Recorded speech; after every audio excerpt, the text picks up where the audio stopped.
Morning on this Sunday, February 23rd, and welcome to the Georgia Gang. Lawmakers return to the state capitol and get down to business on the state budget. The DeKalb delegation gets into a fiery debate over ethics. And all permitted out-of-state gun owners could soon be allowed to bring their weapons into Georgia. Aaron, Phil, Janelle, and Kathy are all here. The debate and discussion begin right now. From the Fox 5 studios, the Georgia Gang starts now. Lawmakers return to the Georgia Capitol this week to get back to work on state budget cuts. The House approved its version of the current budget, restoring some of the cuts to mental health services and accountability courts proposed by Governor Kemp. Those are and have been priorities of the General Assembly, the House and the Senate, and we feel very strongly about making sure those efforts continue. That budget now moves to the state Senate for more debate. The shortfall happened in part because of a cut in the state's income tax rate approved by lawmakers that decreased revenue by about $500 million. Democrats criticized the tax cut, promising to use the budget cuts as ammunition as they prepare to hit the campaign trail after session. In a hearing last week, State Representative Scott Holcomb expressed serious concerns about cuts to the GBI crime lab at a time when the state has a backlog of sexual assault kits. The House put that money back. I am encouraged by the restoration of funds to the crime lab. However, I'm not totally convinced that we have all the funds that we need, and we're going to continue to look at that going into the 2021 budget. Now, once lawmakers agree on the cuts to this year's budget, the work begins on the big budget for the next fiscal year. And Kathy, I want to start with you today. Both the governor and the speaker are doubling down. The speaker says he wants to maintain his campaign promise of a tax cut. The governor wants these teacher raises. How likely are they to get what they wish for? I don't know. You know, every day is an eternity down at the General Assembly when they're in session, and they've got a lot to iron out. You know, we are 48th in per capita spending in the country, and we have a lot of needs. You know, I always talk about our maternal health issues, you know, the General Assembly's been working on funding for sexual assault kits for years to finally come to an agreement to move forward and fund it. There's so many things going on in this state where there's needs. And hopefully will let me go and rant about transportation again and our lack of funding for that. So I think that there's still an awful lot to do, and I wouldn't be surprised if we see them take another week off to try to hammer out the next round of budgets. Well, Phil, you know, everyone would love more money in their pocket, right? But is the pain of some of these cuts to programs like mental health and, you know, more money for transportation, the state's prison system we're seeing cuts in, are they worth a few more dollars in our pocket that maybe many Georgians won't even notice? Well, you're making a good point, and I think that's the point of conversation, to just segue from what Kathy was saying. I think you're going to see some compromises. We had on the video there Terry England, who was the appropriations chairman, and I think he said it all. There were some cuts in rural Georgia, which the Republicans and especially Governor Kemp has been trying to foster and focus on, and so I think those restorations are good. I think Governor Kemp and the House and Senate are going to come to some compromises, and maybe one or the other, the tax cut or the teacher salary, is going to have to move to next year. I don't think that's a big problem. I do have to laugh at the Democrats. All of a sudden, the tax and spenders are posing as fiscal conservatives, but I think you'll see a compromise come soon. Theron, did we see kind of a different mood down there this week? Definitely. What you saw this week was really the legislators coming together to really, quite frankly, just go through the budget. I want to commend Representative Holcomb for really putting funding back into what was really about partisan effort with the rape kit bill. You may remember he got a lot of praise, but Republicans played a key role in that as well. And so the good news is that you do have the governor's staff and the speaker's staff talking. As you mentioned, Terry England is very, very careful in how he really words things, but I do think you see a commitment from both parties to get a budget. And you know, we knew that this was going to happen. They just needed maybe some time, you know, cooler heads prevail, but we're seeing some compromises now. Yeah, absolutely. I think it's good to just start getting into the negotiation phase, you know, so now at this point we're not separated, but we are discussing what's the next move, what's the best move for the state, so that's good. But for all my fellow lobbyists out there, Kathy, we do not want another week off. And we all know that we want to get this done by MASH this week, so to everyone who's listening, please. It'll still get done by MASH this week. You know, you can just cut it off. Is that because the lobbyists can take people to the ministers? Okay. Or maybe you could take either. All right, well, turning to the Democratic debate this week, many would agree it was a poor performance by Michael Bloomberg. So here we are, putting a Georgia angle on this. What does this mean for some of the high-profile Democrats who have endorsed him, especially when he stumbles on issues like sexual harassment? You have women like Congresswoman Lucy McBath, also State Senator Jen Jordan endorsing him. So Theron, we'll start with you. I know I want to preserve your voice a little bit, but you know, what does this mean? You were out at the debate. You kind of could tell us kind of the mood there too. Well, let's start with Michael Bloomberg. I do think that many people did not expect for him to have this great debate performance. This is a guy who hasn't been on the stage, upwards to 9 times like the other candidates. And so no one really thought that he was going to just do a great job. I think the key for me was I think his team made a fundamental decision to say, okay, let's get him in the debate. He's not on the ballot in Nevada. He's not on the ballot in South Carolina. So he has nowhere but to go up from here. I think his future debate performances would be better. In regards to the people who have endorsed him, I mean, you got to give Senator Elizabeth Warren a lot of credit. I mean, she was very surgical in how she countered every point that he made. I mean, there have been memes and videos, the Nas on Ether is playing in the background.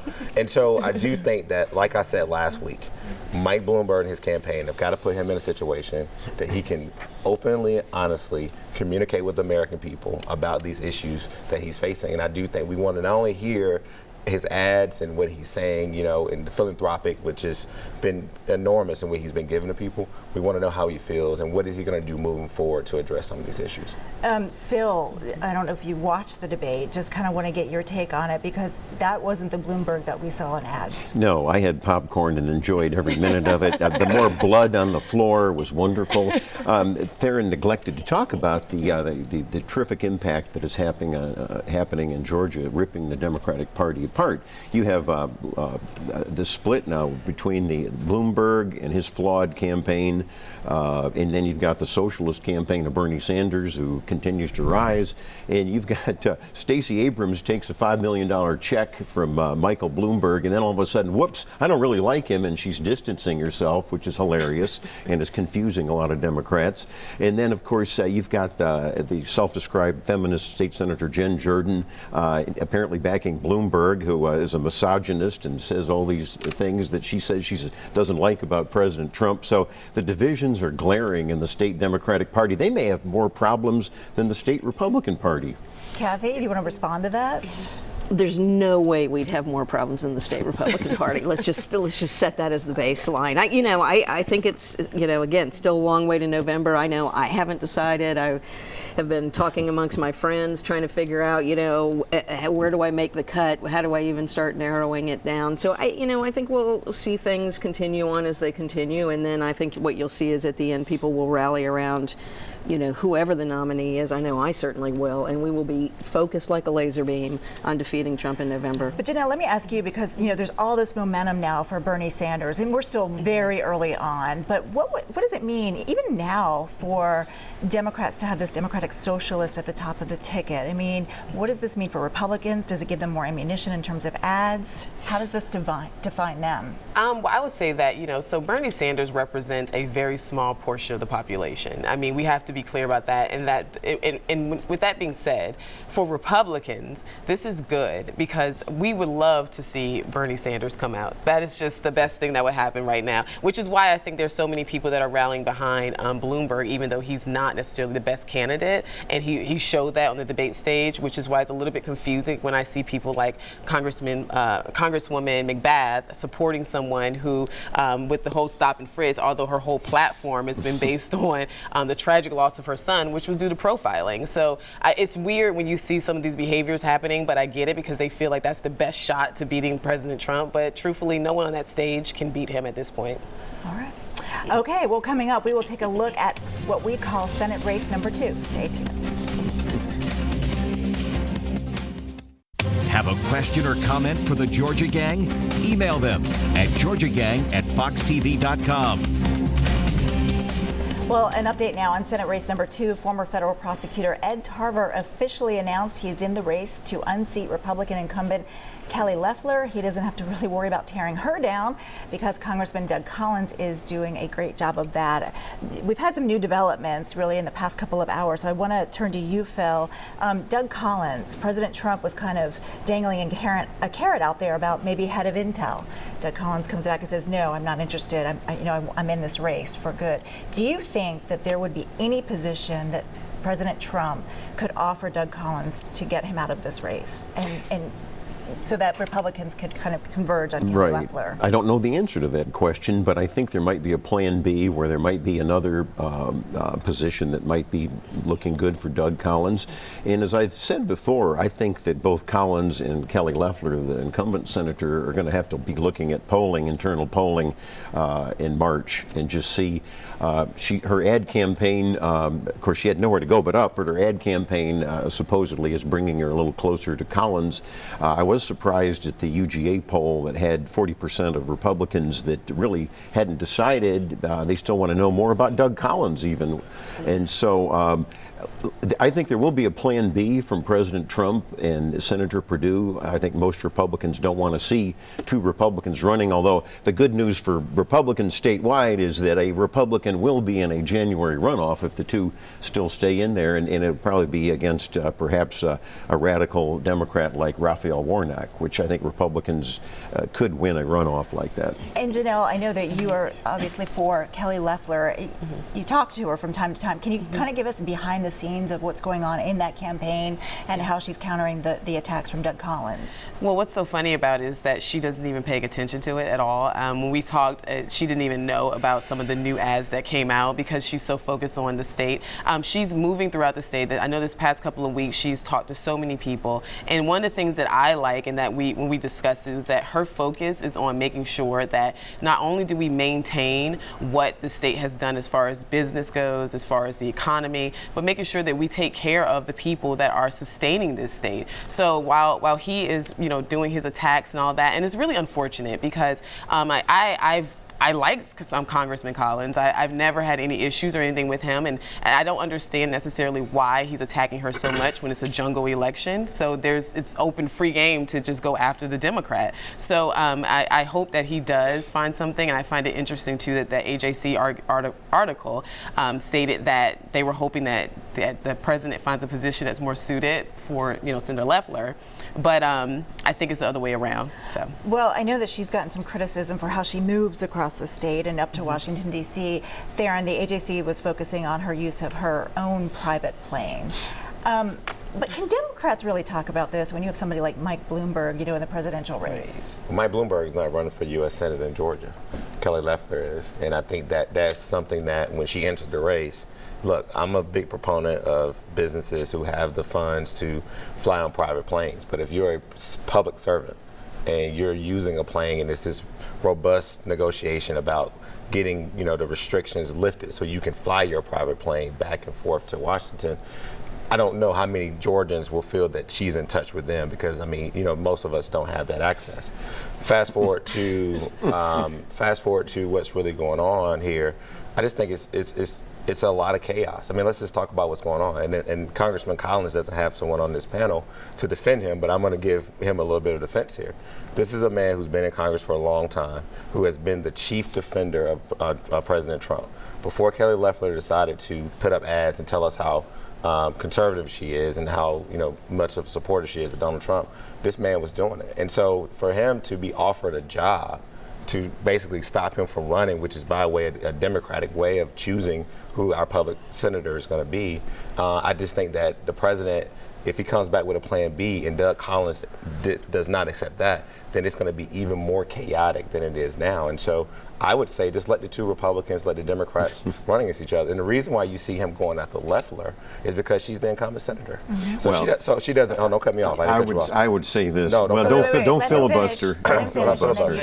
So of course he's got to go after Loeffler. You'll start seeing Democrats start going after the incumbent senator because she's the incumbent running as an incumbent. And so I do think Democrats will start to not only talk about the differences amongst themselves now that Senator Tarver is in the race, but I do think you will see them making a clear distinction of what their record of service versus her record of service. Phil, go ahead. Well, again, how many multimillionaire Democrat U.S. senators are flying around in planes? You know better than most people. You know these people. It's so hypocritical to attack somebody. There's no taxpayer money involved here. You need to get around. This is the 21st century. You got to get around. Both parties do this.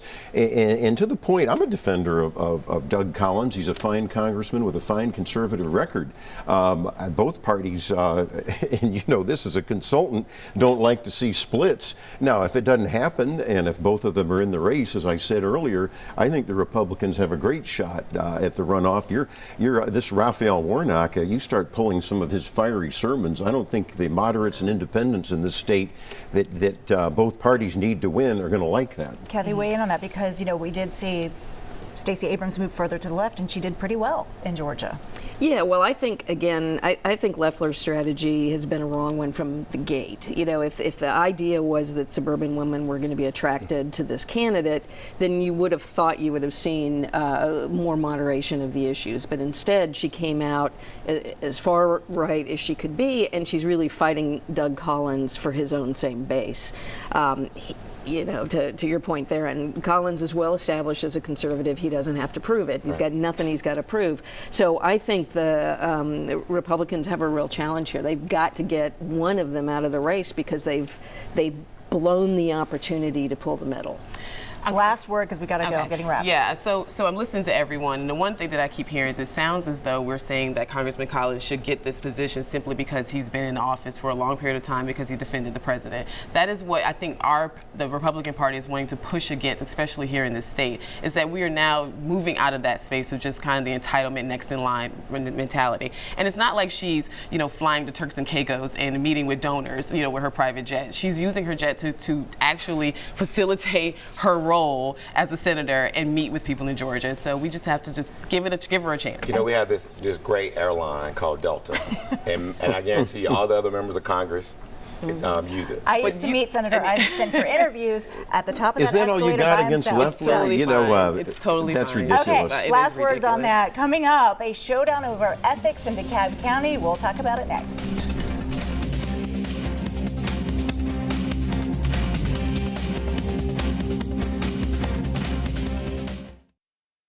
Join the discussion on the Georgia Gang Facebook page and watch past episodes on the Georgia Gang YouTube channel. The DeKalb County delegation meeting over ethics legislation was a heated one, according to the AJC, filled with accusations and name-calling. Theron, this is why I love the show, because you were actually there and you can give us some perspective. Well, full disclosure, I do represent DeKalb County in the state legislature, and so I want to be very careful what I'm about to say. So there are three principles that we live by when you're under the Gold Dome during the session. The first one is you got to make sure that it's a process. And then there's negotiations. And then there's compromise. And so where we are right now in DeKalb County is that there's a robust debate on whether or not that the DeKalb County delegation is going to follow the process and how they interpret the rules of this process.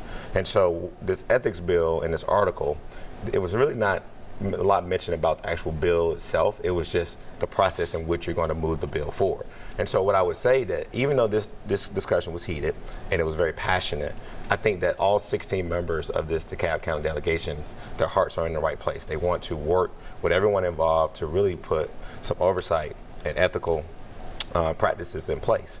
And so I think now what you'll see next week, since that meeting has ended, is that you'll see the chair in the Senate and the House delegations come together with DeKalb and really figure out the best process moving forward. Phil, let me get your take on this. There's always so much debate about ethics and who's watching over who, and it's always about power, too.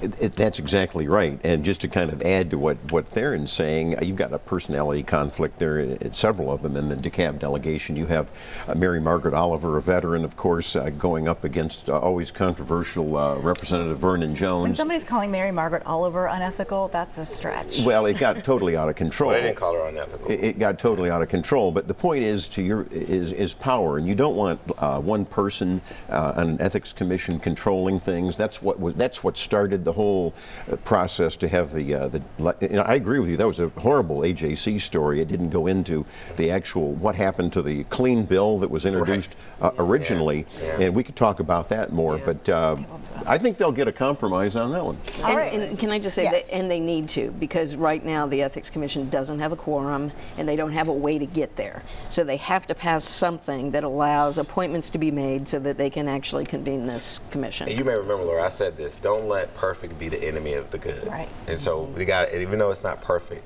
they got to get together and work out something. And they're making the sausage right now. Exactly. All right. Well, permitted gun owners from other states could soon be allowed to legally bring their weapons into Georgia if a proposed bill becomes law. And right now, Georgia has reciprocity with 32 different states. Phil, weigh in on this? Well, I think it's a wonderful bill, and it strengthens something called the Second Amendment to the U.S. Constitution, the right to keep and bear arms.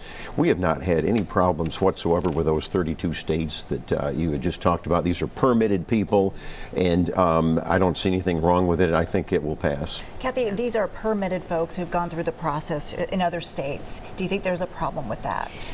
You know, honestly, it's a more of a problem for some of those states to accept Georgia's licenses, because we have some of the weakest licensing in the country. And so what you're not seeing is in some states where they have screening for people with mental health issues or people who should have their guns removed because of the threat of violence to themselves or others, that screen doesn't happen on that end here in Georgia. And so I think what you're going to start, seeing is as people start to realize that basically what this means is open borders for everybody without the things that Kathy, you put we into do have a law. screening process. We have a very I don't know why you're saying we have that. a gun That's show ridiculous. loophole here that if you just don't want to go through the process, you can just go get a gun in a gun show. Admit it. You want to ban guns. You just don't like anything like that. I would do it. Oh, thank you for admitting that. Thank you. I think that's where you're I'm coming not hiding from. my position on this. Well, let's talk about the city of South Fulton, because they're looking into whether they should repay, a city councilman should repay the money for a training seminar that he did not complete. Khalid Kamal says he left the conference on Jekyll Island because of Hurricane Dorian. There's lots of infighting in this newly formed city. Can you kind of go through what's happening down there? Yeah, I think that there's also a big call to make sure that they get a legal interpretation of whether the money should be paid back or not. But I want to say this. Phil and I had a chance to be with Mayor Bill Edwards this week at an event that we'll talk about later. And, I do think that there's a huge amount of synergy amongst the mayor's office and the council. And, they got a city manager and they got a great city attorney there. And so while it is some chaos in how you interpret it, but this is stuff that new cities go through. Right. And so I do know that the intent is to get it right. Yeah, I would agree with that. And just as a footnote, this Khalid Kameh, the council person, has no business governing. And this, to your point, sometimes new cities have these problems. He was the one that wanted to impeach and remove the mayor. And so that's the underlying. And that was one Democrat that was opposed to impeachment. All right. Well, there's your politics. All right. Well, coming up, we will have winners and losers. Everyone, stay tuned. Time now for the week's winners and losers.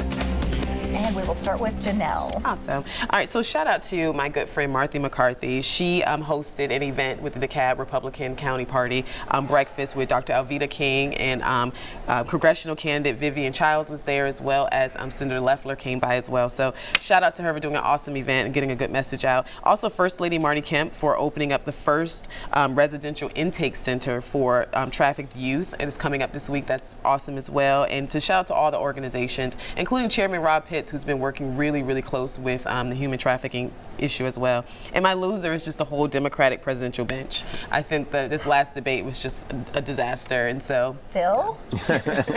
Well, I'm going to make a winner, the 18th Annual South Metro Development Outlook Conference. That was Michael Hightower's conference, and Theron and I had a chance to be co-presenters there, which was a nice honor. And it really highlighted the growth and the vision that's going on in that area that's been underdeveloped for so long. So that's the winner. And a winner is a great pillar of the GOP who passed away at age 84.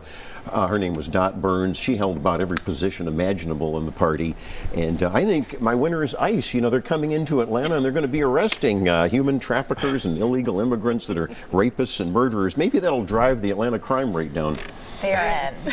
On a more positive note, I want to say a very happy birthday to Congressman John Lewis. He turned 80 years old on Friday, and just really, being my hero and being my congressman, just really happy to see him come home. He came home, and people were really happy to have him here. So definitely want to wish him a happy birthday.